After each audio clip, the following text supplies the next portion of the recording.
Hi folks, welcome to the Prepared Homestead. This is Travis. Thank you all for stopping by to watch. So for those of you folks that may be listening that still support Ukraine, I'm sure you'll love defending this one.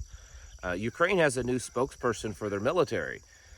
That's right. You know, sometimes you got to get some new blood in there to get people motivated, you know, do the job right, spread the information and disseminate it properly.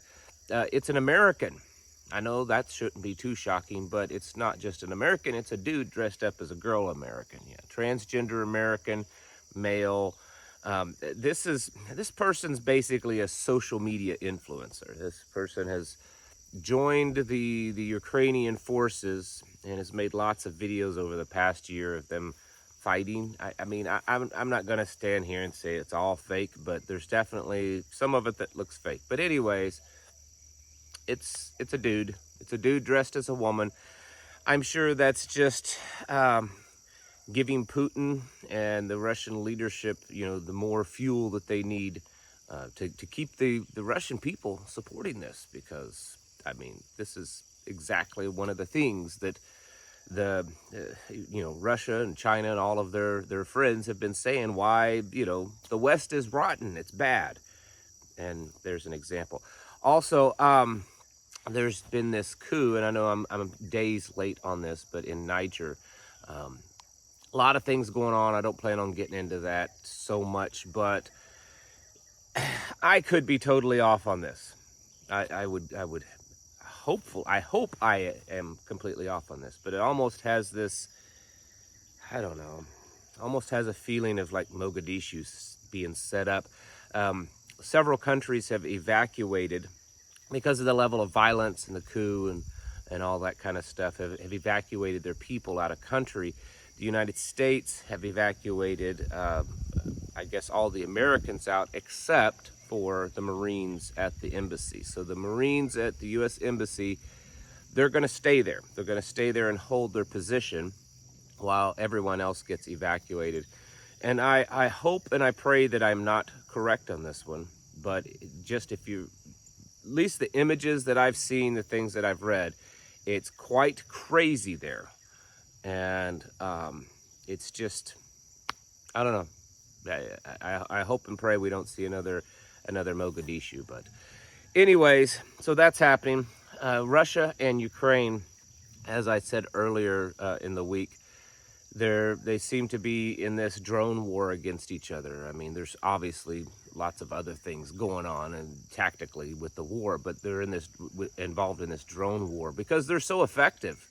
I mean, you know, some of these drones only cost a few $100s to build. Even the more expensive ones are only in the, you know, several thousands of dollars.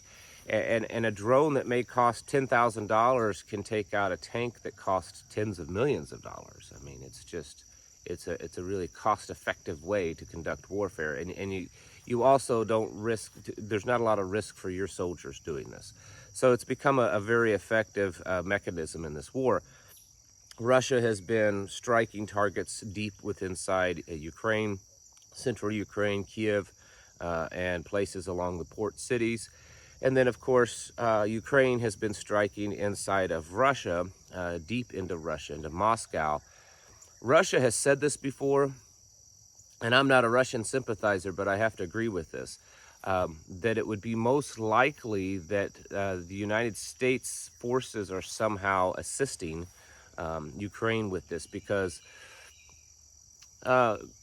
Moscow's a good distance inside of Russia, and these drones don't have a real long distance. So for them to get drones that far in, they probably are receiving some type of intelligence or support assistance from someone, and the most likely candidate would be the United States.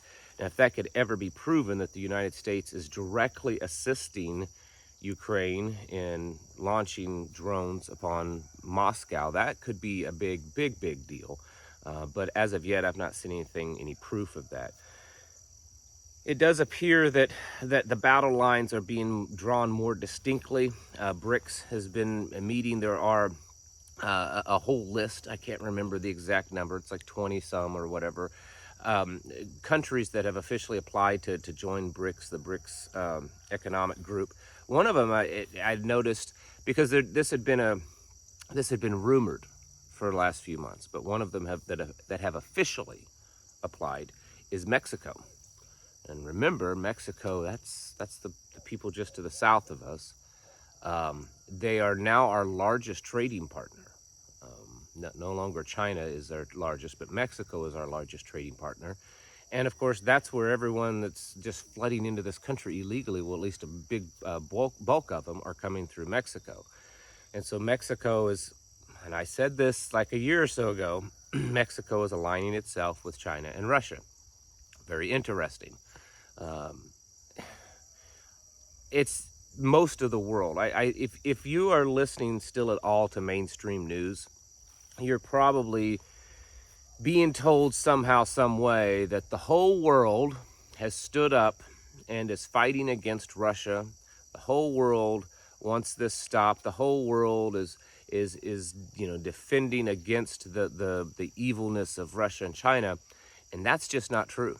It's not the whole world, and it's not even half the world. It may be the more wealthier and more developed parts of the world that are standing up against this, that are, waging this war against Russia. But it's certainly not the most. Look at this map here of the continent of Africa. The red on that map are all the African countries that have signed military agreements with Russia. So they're militarily aligned. They're not just trade partners or something like that, but there's some kind of military aid, some kind of military assistance, trade, whatever, that they have agreed to with Russia. So, and then I could show you, South America. I could show you most of the countries in Asia, especially South Asia, and it would all look very similar to this. In fact, only North America, well, not even North America, United States, Canada, and most, not all, but most of Europe, are in this battle with Russia. The rest of the world pretty much isn't. And I know, again, the Europe and United States make up, however much large percentage of the whole world's economy, but it's more than just about economics. We're watching very distinct battle lines being drawn. I think all of these countries that are aligning themselves with China and Russia or joining BRICS, I think that they see the weakness. They see the weakness in the herd. They see the leader of the pack, or the lead animal of the herd, is growing weak. And of course, that's us, the United States. And they're aligning themselves with the ones that have, in their mind, the most likely chance of coming out on top. If I can find it, this was from a few days ago and I haven't used it yet, but I'll start playing this little video here. And this is a video showing the growth of the United States versus Europe versus China. And I believe, like I said, it's been a few days, but it goes back several decades, maybe even a century. I can't remember exactly. And it shows, United States and Europe is growing, and China's way down here, and then all of a sudden China just starts skyrocketing. And it's pretty clear by using this, you can see that the United States and Europe are going into decline, where China doesn't look like they've even peaked yet. They're still on a very much, vertical upward growth. Again, I don't think a lot of people are taking this into consideration, that even if, there isn't this initial World War III scenario, which I believe there will be. I mean, I still believe that there will be. But even if there isn't, this type of just natural growth, just natural growth between us and China, or the West and China, China is going to overtake us. There's not an analyst, there's not an expert, an economic expert anywhere that will tell you any different. It's absolutely, it's a done deal, unless there was something that happened in China that caused them to go through some massive collapse. China will overtake the United States at least in the next decade or two. And that's stretching it out as far as we can. Honestly, it could be much sooner than that. We're watching the United States in decline. I believe, personally, it's all for a purpose. I believe it's being controlled. When we look at our bought and paid for president, um, I I think that that's what's happening. I think we're being controlled in a way. They're probably doing it in a way to make it appear to the American population that it's natural, or that China and the United States really don't like each other, or that the United States is putting up a fight, that kind of thing.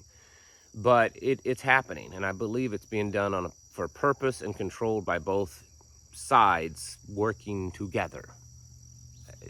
That's just my opinion. You don't have to agree with it. You don't even have to like it. I don't care. It's my opinion. And what this means for you and I is a lot of badness. It's a lot of bad stuff. We do get a lot of stuff from China, and a lot of the things that you use. Go around your house. Go out to your garage, your little workshop. Go to your medicine cabinet. Go to your food pantry. Go anywhere in your house. Just walk around and start picking things up and looking and seeing where they're made. Yeah. Again, go out to your shop, pick up, a chainsaw, do some research. Where do the parts come from? A lot of this stuff nowadays, they can sell it saying that it's made in America, that it's made in Germany, or it's made in Canada, because it's put together in those countries. But the parts are actually manufactured in China. That's very common. Even a lot of your high-end stuff, like steel chainsaws and John Deere tractors and so on. A lot of maybe not all of them, but a lot of the parts are made in China, and then they're put together elsewhere. If we get cut off from that, as much as I can't stand the fact that we get this stuff from China, it's going to be devastating, and we have to be prepared for that. I know that a lot of us are saying, well, why would China do that? Because it's going to hurt them economically. I think China, because they're like Russia. I mean, look at all the stuff that the sanctions and everything that's been put on Russia. Is there any sign that it's actually hurt Russia? No. Their currency lost some value, and it's kind of fluctuated. But it doesn't show any signs it's hurt the Russian people, because they're resilient. They're used to sanctions. They're used to hard times. Chinese people are very similar to that. They've only been a real modern, wealthy nation for a short amount of time. In my lifetime, China was, really kind of a third world nation. Not really, but, very agrarian, very tribal. Only in recent times has China become this really modern nation. And so I don't think it would be that hard on the Chinese people to kind of revert back a little bit if they had to, knowing that in the end they will come out on top, because that's just in their nature. So all of these people like, oh, well, China, they're hurting just as bad. Yes.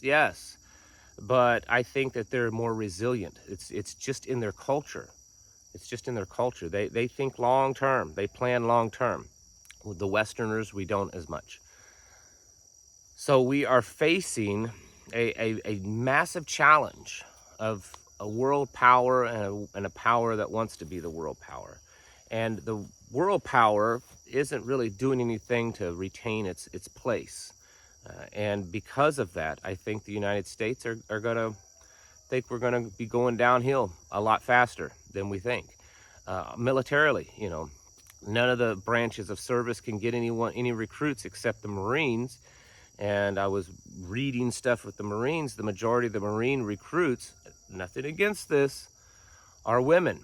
The Marines are saying, hey, our recruit numbers are good. Yes, but there's a lot of women in those recruits. And I'm not knocking women, but, if you want to see some hard combat, you call me sexist all you want. I don't care. You want to send men over to do that. And all the other branches of service, well, they can't get anyone to join up. We're not there's nothing. If you look at this, if you look at the whole picture, whether it's economics, whether it's the strength or weakness of the American people, or military arms, or military personnel, our leadership versus their leadership, nothing looks good. There's like nothing that's like, oh, well, at least we're kicking their hind ends in this one. None of it, folks. Not a good looking situation. And when you add Russia into that, you add Iran into that, you add North Korea into that, you add Argentina into that, Venezuela into that, Cuba into that. I know some of these countries are small and may not pose a big threat, but when there's lots and lots of little gnats and mosquitoes and flies hitting you, they seem to be a big problem after a while. We need to be getting ourselves ready. I know I say this every day, and so many of you have probably you're not watching by now, so, whatever. You get tired of this, but I say it for a reason. I say it for the same reason that we repeat ourselves to our children all the time, so that they learn, so that they get it through their heads. We need to do that. I need to do that. I have to tell myself, what am I doing today to get my house in order? What am I doing? What am I doing around the homestead? What am I doing in my personal life? How much scripture did I read today? How much time did I spend in prayer? How much time did I spend working out? How much time did I spend training? What project did I get completed, or did I get further in on? What supplies did we stock up on? What relationships did I build?